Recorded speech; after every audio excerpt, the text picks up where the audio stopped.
Welcome to Living the Empowered Life podcast. I'm your host, Tamiko Pugh, best-selling author, transformational strategist, life and business coach to purpose-driven women, and empowerment influencer. Affectionately called by many, the Empowering Diva. Each week, I'm bringing you inspirational conversations as well as actionable tips and strategies that move you forward in life and business. I believe that empowerment comes from within and can be achieved by honoring yourself, your values, and expressing your talents and gifts. Thank you so much for spending time with me today. Now let's jump into today's episode of Living the Empowered Life.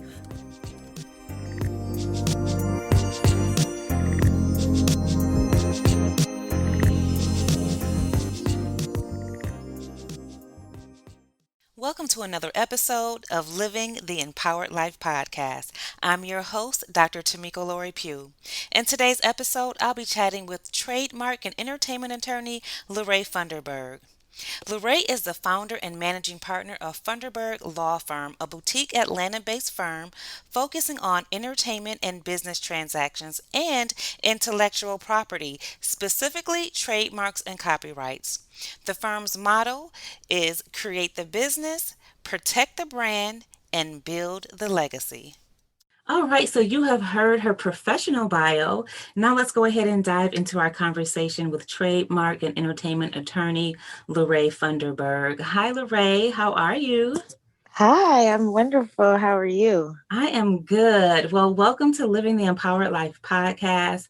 I am really excited to dive into our conversation today. I think that the work that you do as a trademark and entertainment attorney is very much needed.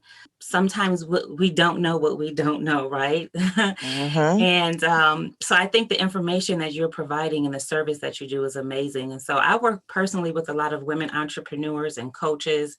I believe that our audience will definitely benefit from your expertise, including myself, because I definitely have a lot of questions as it relates to doing certain things. And so one of the things that I wanted to ask you, though, just, right from the beginning, why is it important for entrepreneurs? Why is it important for us to protect ourselves, our business, and our brand? Yeah, so that's a good question. Before I answer it, I just want to say thank you so much for having me. So I've been checking you out for some time now. So I really do consider it to be an honor and a privilege to be here with you today. Done a few podcasts and stuff here and there, but for some reason I was just like super excited about this one. Awesome. So thank you for having me. But yes. To answer your question for sure.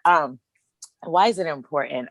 One of the main reasons protecting yourself and your business and your brand is going to be important is, from a monetary standpoint, right? So you don't want to spend any time, money, or resources into protecting a brand that you don't own. So that's where like your trademarks and copyrights comes in. Trademarks protect your brand name, your brand logo, your brand slogan, or things like that, you use in association or connection with any goods or services that you provide. And so I've seen it happen so many times before where people skip over that part of the process, or they think that their brand is too new, or, they're like, I can't really afford it. I'm like, you can't afford not to, because what happens is once you start to put yourself out there, it's out there for anyone to take. And if you don't have those levels of protection through intellectual property, through trademarks and copyrights, then it's free and available for anyone to steal, right? And so then you're going to spend all that money doing a rebrand, starting over from scratch. So everything that you've done up until that point is almost for nothing. And then you don't want other people to be able to monetize off of your brand. I had a client who was in the beauty industry. She sold hair products, and she didn't bother to protect her brand, and somebody else went and did a name that was like the same or confusingly similar to hers and was buying hair from these other people. Different consumers were buying hair from these other people, and it was tarnishing her brand because they were a lower quality brand of hair. And so people would be complaining like, oh no, your stuff is trash, blah, blah. And it's like, what do you mean? I have great product here. And then she learned at some point later that it was because somebody else had like a knockoff brand of hers, and people were confusing her brand with the competitor. And had she have had her brand trademarked, then she wouldn't go through that because nobody would then be able to use it, right? And so trademark protection is super, super important for us as business owners, for those reasons alone. And because we're, small business owners, small brands, we do not like have the wiggle room for those types of mistakes. Something that happens that tarnishes your reputation could just take you out of business altogether, or even having to like rebrand altogether if you've built up a following and all of this, and then all of a sudden it's like, hey, I got to be something else or somebody else. You lose a lot of your clientele because they don't even know that they're dealing with the same brand anymore, and they may start working with the brand who did beat you to the trademark office and register their brand. And so it's just super important, and on the end of not losing money but monetizing in the future, right? So if you have an industry, like if you're a massage therapist, or even in the beauty industry, right? Your business may become one that can be replicated or franchised or something like that. And so having intellectual property, having a trademark is something that's going to be super important, because you're creating all these different other franchises for your business, and that intellectual property is going to be something that you're going to want to, or definitely need to transfer to the other people who are coming to benefit off the goodwill of your brand. So yeah, trademarks are super, super important. I tell everyone all the time, like, we should do it at the same time as registering your business. Like, it's not a thing you wait for. You don't wait until your brand becomes successful. You don't say your business is too small. You start with that out the gate, because you just don't want to go through that process and build yourself up and then find out that, the name is not even available at that time. So that's definitely why you want to have your trademark, for sure. And with copyrights, so copyrights protect, like original works of authorship. So that's going to be like, books and paintings and audiovisual work, songs, sculptures, things like that. And those things are super huge in the digital space now, because so many of us have courses, so many of us spend all this time, producing content, whether it's Instagram captions, blogs, your digital products, what have you. Those are all original works of authorship that belong to you, and once, like I said, you put that out there on the World Wide Web, or even when having the courses, and because there's been a lot of people who get ripped off from people who have actually taken their classes, and they're like, you know what, I'm just going to replicate exactly what this person has going on. This is good. Yes. So let me back up for really quickly, because I want to make sure people get this information and understand the importance of it. So the first thing you talked about was the importance of it. And you said, and I just like to highlight a couple of bullet points. One of the things that you said is because you can't afford not to. Right. Yes. You can't afford not to. Like, I think that was the most powerful piece right there.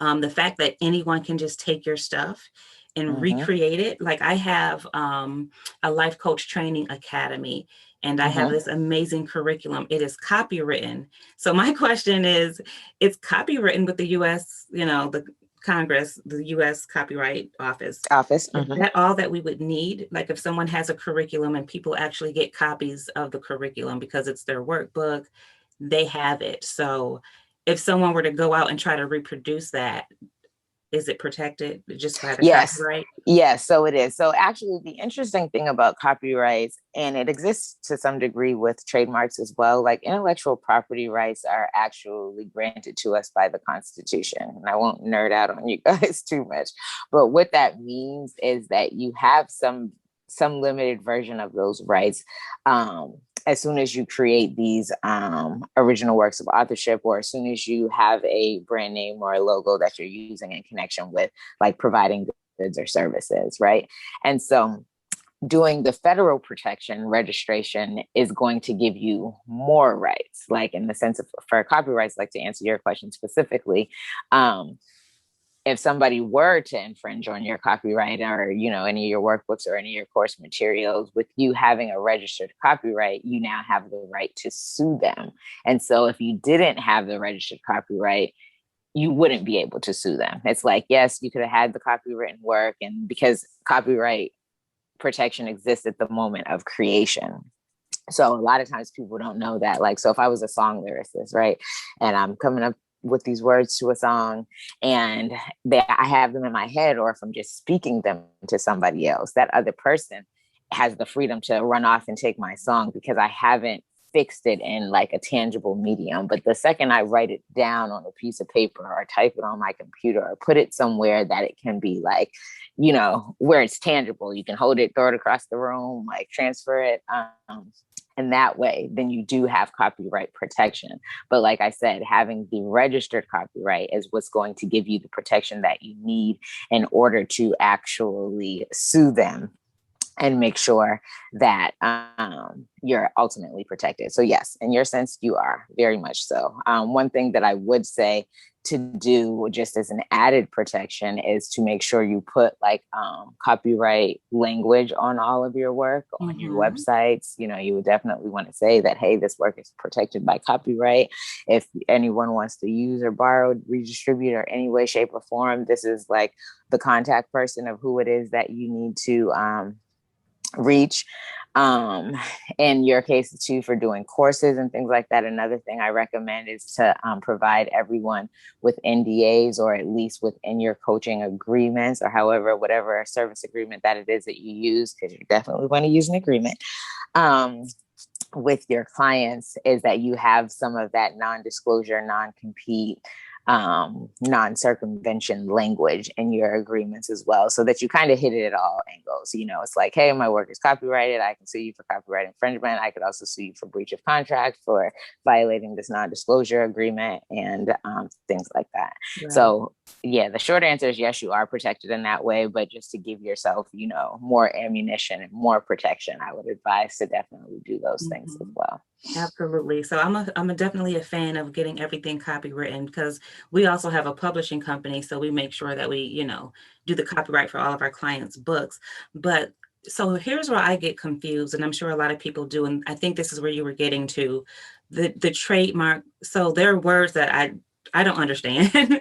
So we have like intellectual property, we have trademark, and then there's copyright. So you explained copyright. Now I get it. So do you need to have your stuff trademarked as well? And so it really will just depend, because they protect two different things, right? So your trademark is protecting your brand name, like say your business name, or your logo, if you use a logo in association with your the services, your coaching services, or if you have a slogan, like I have one, create the business, protect the brand, build the legacy, that I use in association with my legal services. So those are all trademarks, because when you're looking at copyright doesn't it protects works of authorship. So something like a business name or a slogan is too short. It doesn't qualify as copyrightable subject matter. It really needs to be something more like cumbersome, you know, like a poem or a story, or even a blog post, right? So when you have like a word itself that you want to protect, trademark is the avenue that you're going to use to do that. But it definitely has to be used in conjunction with you providing goods or services with that mark. And yes, so where they overlap, and where I would say to do both, is when you're dealing with logos, right? Because it's a design. So that's a work of authorship that can be protected under copyright. And to have the maximum extent of protection of your logo, you want to have it copywritten and trademarked, because the trademark is only going to protect your logo in connection with you providing goods and services, right? So that just means another business owner can't use a logo that looks the same or similar to yours in connection with providing similar goods and services. But that doesn't mean they can't just take the logo and be like, you know what, I'm just going to put this on something else and not seek protection for it, right? And so the copyright is going to protect that design, period, so that if anybody tries to copy it, distribute it, or do anything with it, that you're protected under copyright, and so that they're unable to. Thank you for sharing this valuable information. This is good. Like, this is some good stuff right here. I'm so glad that we were able to connect and for you to share with us today. And so we know the difference between trademarks and copyrights now. So you have this motto, and you mentioned it, and it's trademarked. Business, protect the brand, build the legacy. Like, what is the meaning behind that?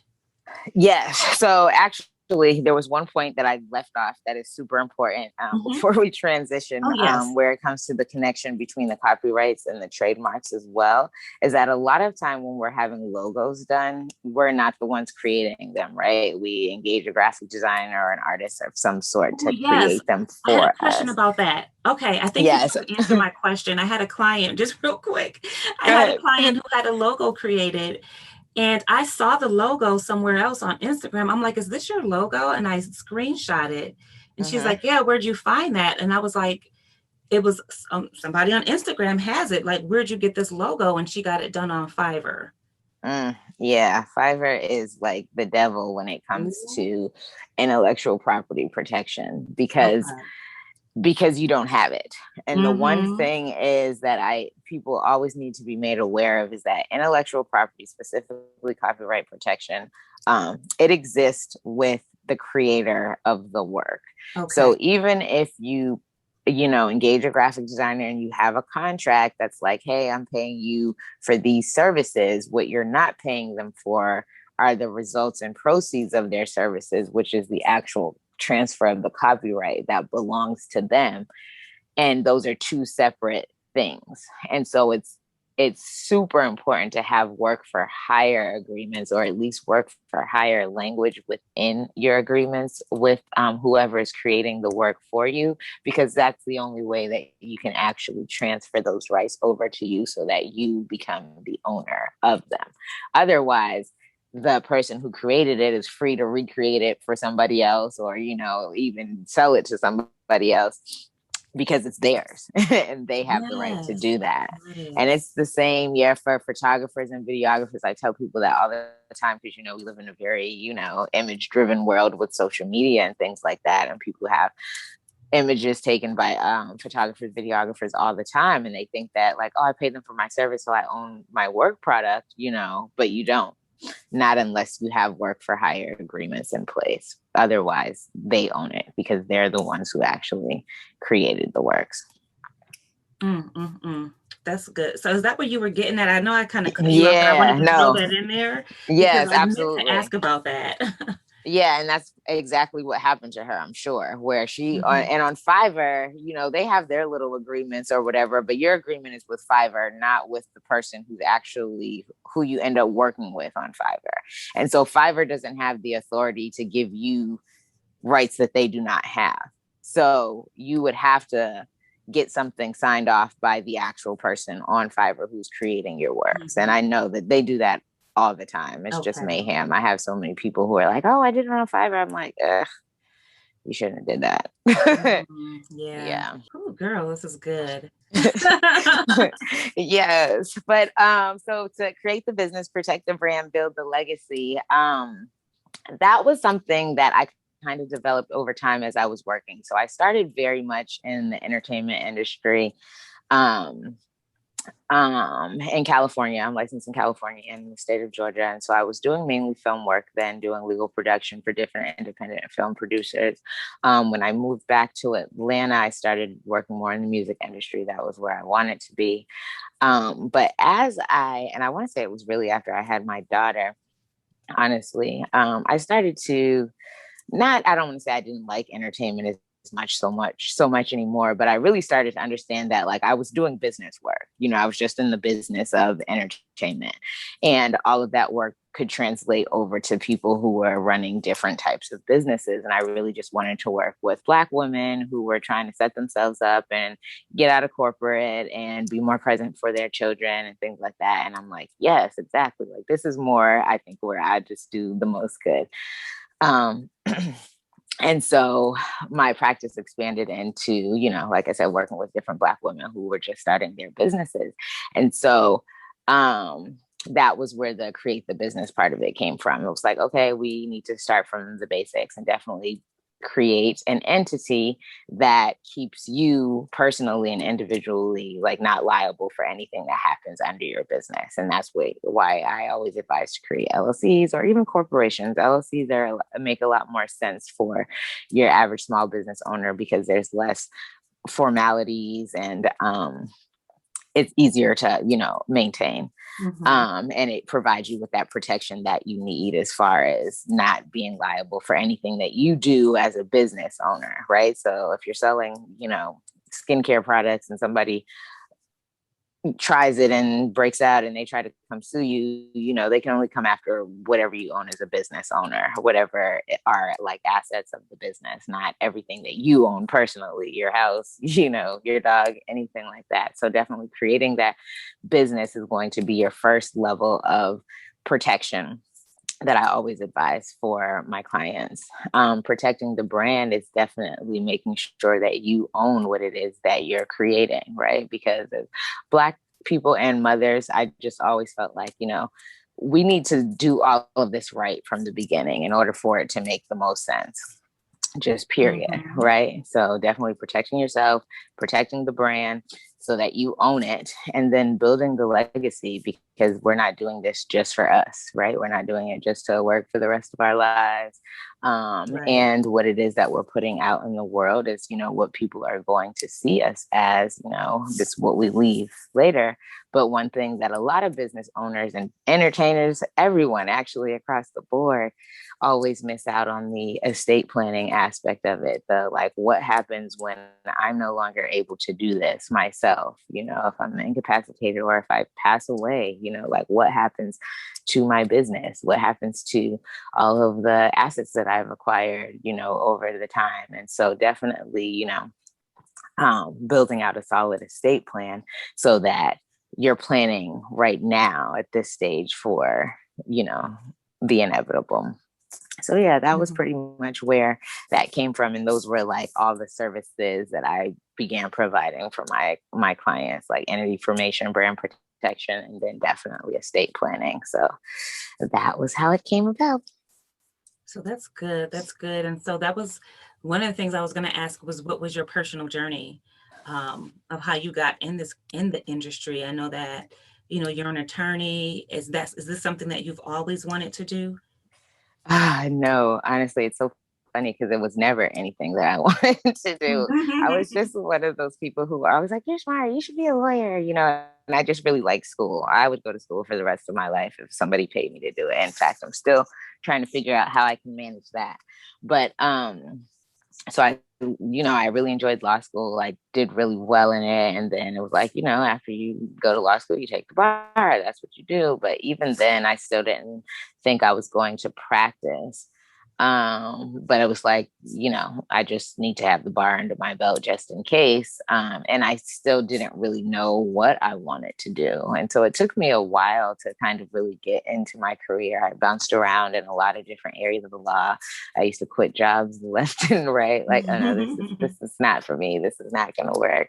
And so it wasn't until I really started doing it for myself that it stuck.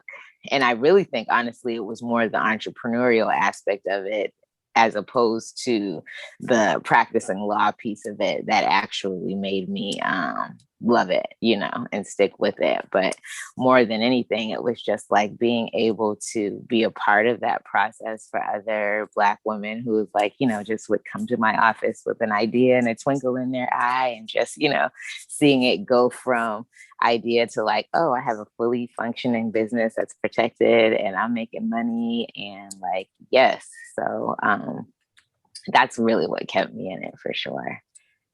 Good stuff. I always like to hear the story behind the story, and, Yeah. the journey of how we get to where we are. That's always interesting. And so you've shared so much valuable information. So thank you for that, first of all. So You're when welcome. people are looking, let's just say, I want to figure out how to do this on my own. I know you have a few DIY, do-it-yourself courses. Can you tell us, excuse me, can you tell us a little bit about that? Oh, yes, absolutely. So Funderburg Law is my law firm, and that's where I do all the done for you services. But after I was in practice, running my own firm for a couple of years, I started to kind of feel bad about, because when I started, I was doing a lot of stuff for people and not really charging them, or like, hey, I could show you how to do this for free. I mean, you could pay me, it's gonna cost you, but I could really walk you through some of these things, and you could, or point you in the right direction. You can do it yourself, and if you need to circle back to me later, we can work something out. But I was also losing a lot of money that way, and I'm like, I got kids, right, mouths to feed. So I finally figured out a way to where I could make it work for me. And so I created the Lawyer Mommy brand, because for me, it was just so important for people to have the resources and the education and the know-how. So it was like, okay, well, come to me if you want your services done for you. You can come to my firm. Or if you're more somebody who likes to be hands-on or feels like you can figure some things out kind of on your own, then I created these courses like my DIY trademark class, and even contract templates, and actually my DIY entity formation and copyrights courses will be up before the end of the month is over.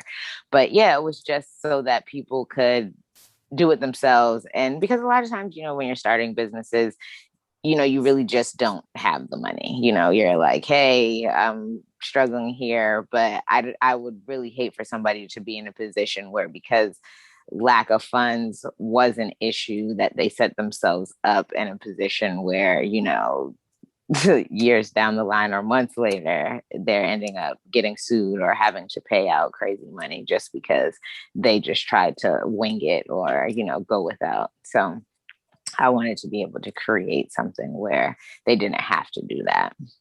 Right. And so that's good. I love the option of the do-it-yourself courses. And then, if we need additional help, we can obviously reach out to you. Right. Absolutely. Wonderful. So your business is amazing. The work you do is awesome. As entrepreneurs, we're always serving other people. Mm-hmm. And so one of the things is, that I wanted to talk about is creating balance, or maybe not creating balance, but what do you do to like wind down after a long day of working in law, helping people with their trademarks and all the other stuff that you do? So for me, honestly, like my balance starts with my morning routine. And it took me a while to kind of, figure one out and get one that worked for me. So I would advise people to just kind of play with that. But definitely the morning is the best time for me to really just begin to create that balance. So at this point, and I didn't always start waking up at 4 o'clock in the morning, but now I do. I wake up at 4 a.m. every morning. Wow. I soak in the bathtub for like an hour. I do like meditation. I'll do some reading. I'll do some journaling, and really just set my intentions for the day, like what it is that I want to accomplish that day, how I want to feel that day, what kind of day that I want to have. And that really just sets the tone for me as far as like directing my steps the entire day, because we're always bombarded with so many things. Like even me, I have kids and clients who pop up when it's like, my schedule today, I wasn't supposed to deal with anything like that, and it's just very easy to get distracted and thrown off course. But with me, I'm taking that time to really set my intention and how I want to feel and what it is I want to accomplish. It makes it a lot easier for me not to allow distractions to kind of just like come in and overwhelm me, because it's like, hey, this is actually not part of what's happening today. If it's not anything like emergent, then we can put that to the side and maybe set that for tomorrow's intention or the day after, but just really being mindful about that in particular. And so, and I also exercise. I have a spa gym membership, and that has proven to be really, really good for me too, just to get a little bit. And I don't work out heavy, I'm like just creeping in that way, but just having some movement or physical activity, even if it's little. And like I said, I do very little, but it still helps, whether it's like 5 minutes on the treadmill and a couple of sit-ups, or even some yoga, just moving around, getting your adrenaline rushing. Like most people think that doing stuff like that exerts energy, but it actually provides you with more energy. And so, and because I can tell the difference for sure on days that I'm like, oh, okay, I'm not doing any of those things. And it makes a huge difference in my day. So yeah, definitely that. And as far as like the evening is concerned, I definitely try to have at least like an hour to myself prior to going to bed to just kind of wind down.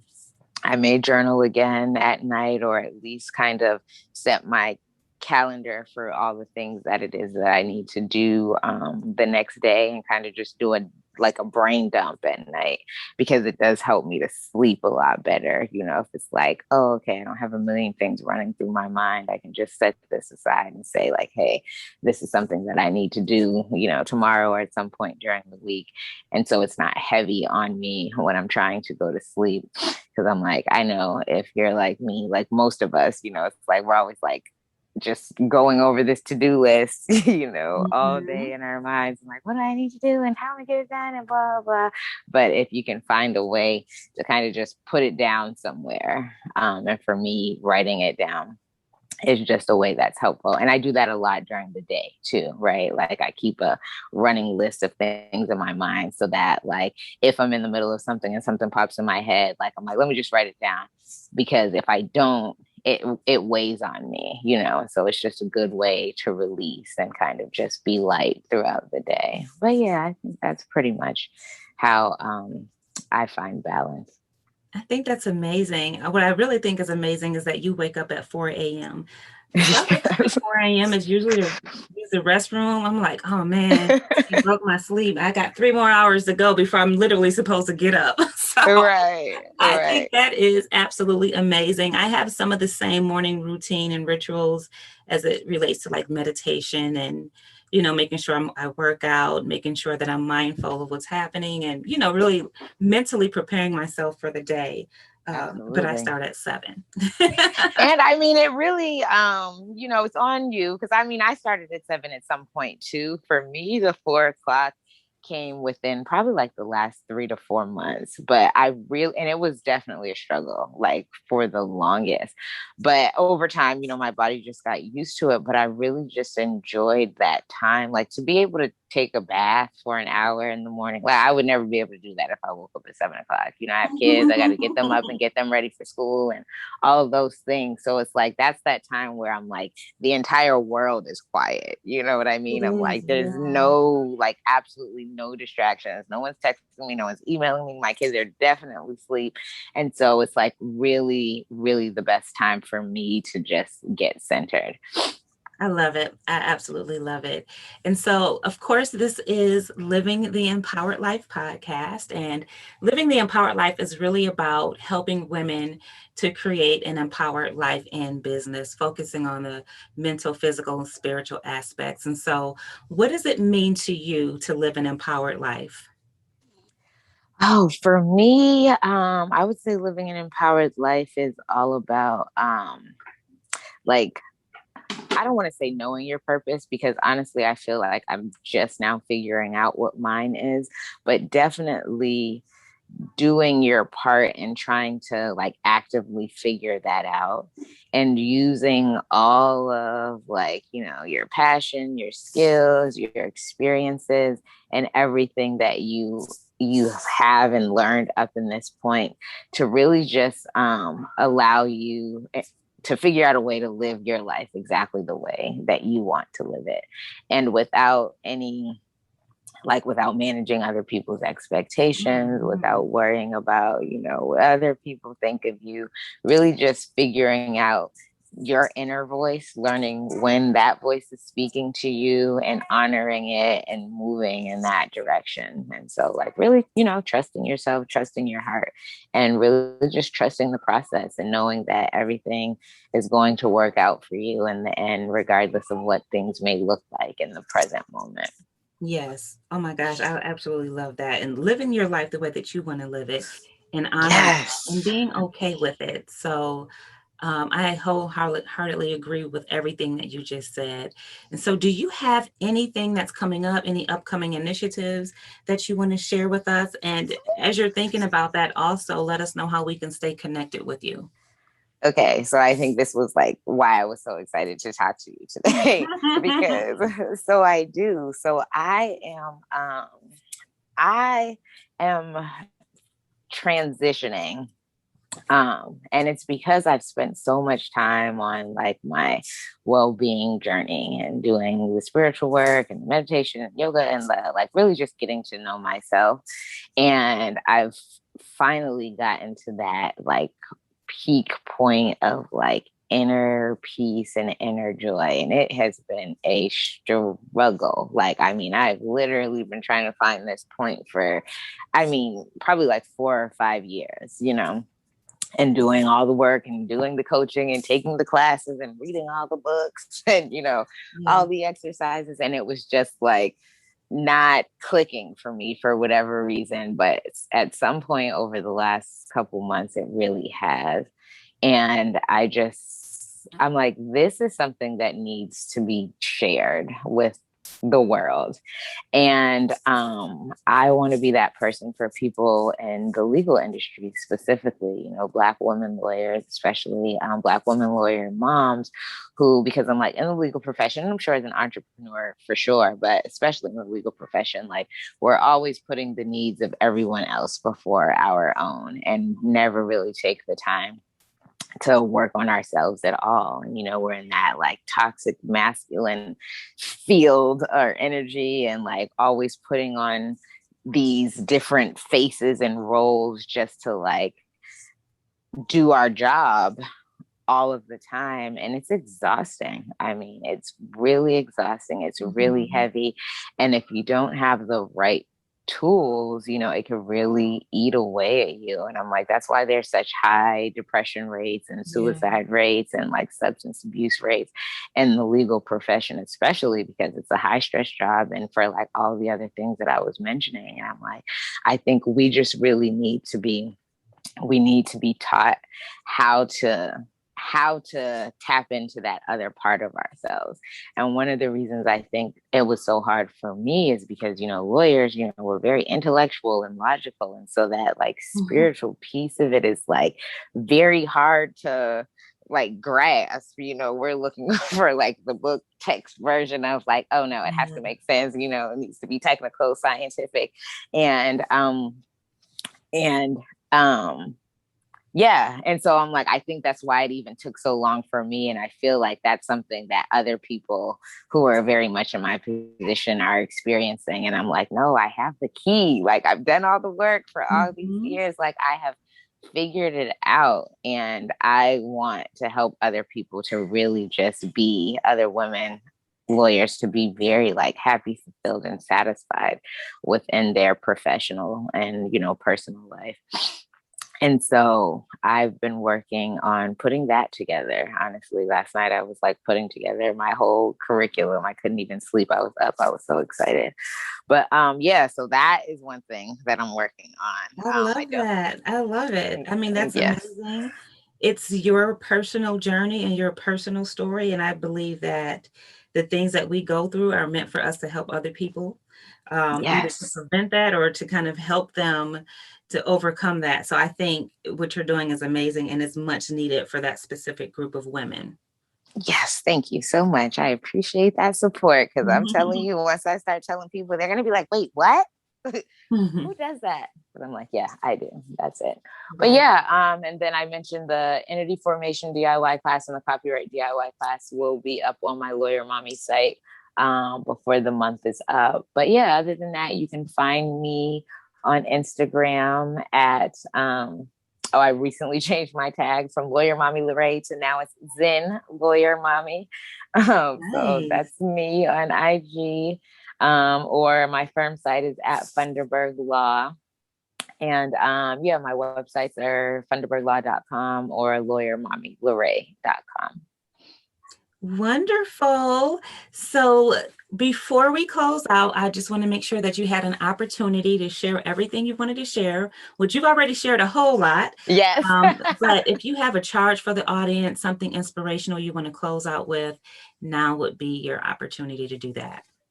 Oh, yes. Well, I would honestly just say to spend time, take as much time as humanly possible. I make time rather. That's more importantly, because I know a lot of us, we get caught up in like, oh, I can't, I have kids and this is going on and that and the third. But the reality is, like, this is our life and you make of it what you want to make of it. And so a part of that is like becoming really responsible for yourself and everything that happens in your life, and not, instead of allowing life to happen to you, be proactive in your life and what happens in your life. And so definitely make that time to figure out who you are and to figure out what it is that you want without internalizing other people's thoughts or feelings or what you should be doing and how you should be doing it. Figure out, who it is that you are and what you want, and just do something, anything every day, however small, to work toward that goal, because I believe that is when you will find true happiness. And that is all. I love that. I love it. Finding out who you are or what it is that you want, and working towards that every day. I think that's great. That's a great final thought. And so, Lerae, you are amazing. Thank you so much. Thank you. Yes. Thank you for sharing with us. And I personally took a lot of great nuggets. I've been taking notes the entire conversation. And I look forward to supporting you and your upcoming initiatives. And thank you again for joining us. Yes, thank you so much for having me. I definitely enjoyed talking to you and your audience today, so I appreciate you. Thank you for tuning in to another episode of Living the Empowered Life podcast. I really hope that you enjoyed my conversation with trademark and entertainment attorney Lerae Funderburg, and that you are able to draw some inspiration as you continue your journey of living an empowered life.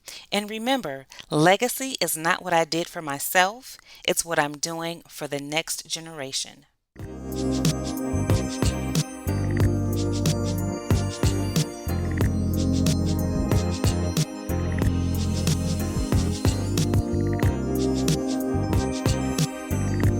Ladies, it's time to identify and live your life purpose. It's time to live life according to your values. It's time to set goals that move you forward in life and business. It's time to unleash your confidence. It's time to fearlessly walk in your authentic power. Ladies, it's time to live the empowered life.